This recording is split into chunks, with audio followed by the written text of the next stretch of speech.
Assalamualaikum warahmatullahi wabarakatuh. Nama saya Norma Kamila Yunizar dengan NIM 2000285 dari Pendidikan Teknik Elektro A.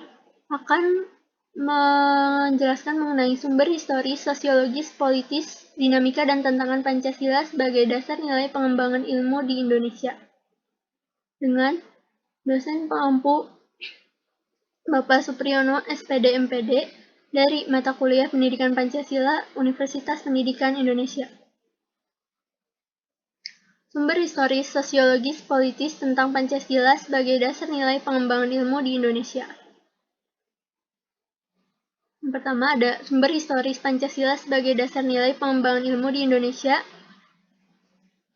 Dapat ditelusuri pada awalnya dalam dokumen negara, yaitu pembukaan Undang-Undang Dasar 1945 alinea keempat yang berbunyi, kemudian daripada itu, untuk membentuk suatu pemerintah negara Indonesia yang melindungi segenap bangsa Indonesia dan seluruh tumpah darah Indonesia, dan untuk memajukan kesejahteraan umum, mencerdaskan kehidupan bangsa, dan ikut melaksanakan ketertiban dunia berdasarkan kemerdekaan, perdamaian abadi, dan keadilan sosial. Maka disusunlah kemerdekaan bangsa Indonesia itu dalam suatu Undang-Undang Dasar Negara Indonesia, dan seterusnya. Kata mencerdaskan kehidupan bangsa mengacu pada pengembangan iptek melalui pendidikan. Amanat dalam pembukaan Undang-Undang Dasar 1945 yang terkait dengan mencerdaskan kehidupan bangsa itulah yang harus berdasar pada ketuhanan yang Maha Esa dan seterusnya, yakni Pancasila. Lalu ada sumber sosiologis Pancasila sebagai dasar nilai pengembangan ilmu di Indonesia, yang dapat ditemukan pada sikap masyarakat yang sangat memperhatikan dimensi ketuhanan dan kemanusiaan, sehingga manakala iptek tidak sejalan dengan nilai ketuhanan dan kemanusiaan, biasanya terjadi penolakan. Contohnya, penolakan masyarakat atas rencana pembangunan pusat pembangkit listrik tenaga nuklir di Semenanjung Memuria beberapa tahun yang lalu.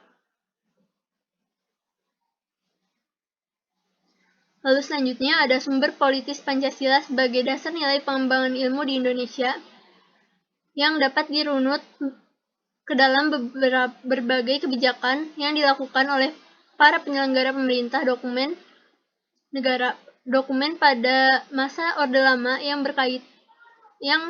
meletakkan Pancasila sebagai dasar nilai pengembangan atau orientasi ilmu, antara lain dapat dilihat dari pidato Soekarno ketika menerima gelar Dr. Honoris Causa di UGM pada 19 September 1951. Lalu selanjutnya ada membangun argumen tentang dinamika dan tantangan Pancasila sebagai dasar nilai pengembangan ilmu.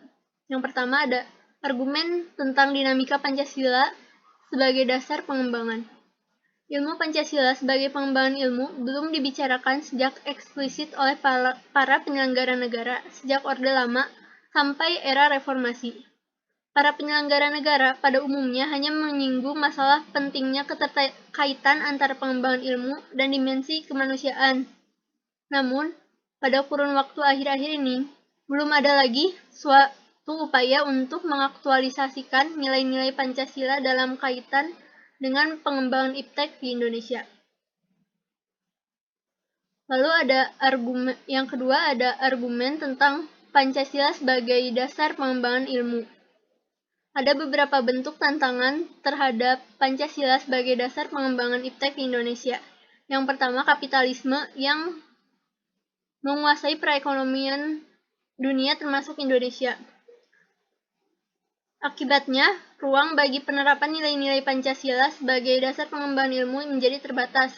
Lalu ada globalisasi yang menyebabkan lemahnya daya saing bangsa Indonesia dalam pengembangan iptek, sehingga Indonesia lebih berkedudukan sebagai konsumen daripada produsen dibandingkan dengan negara-negara lain.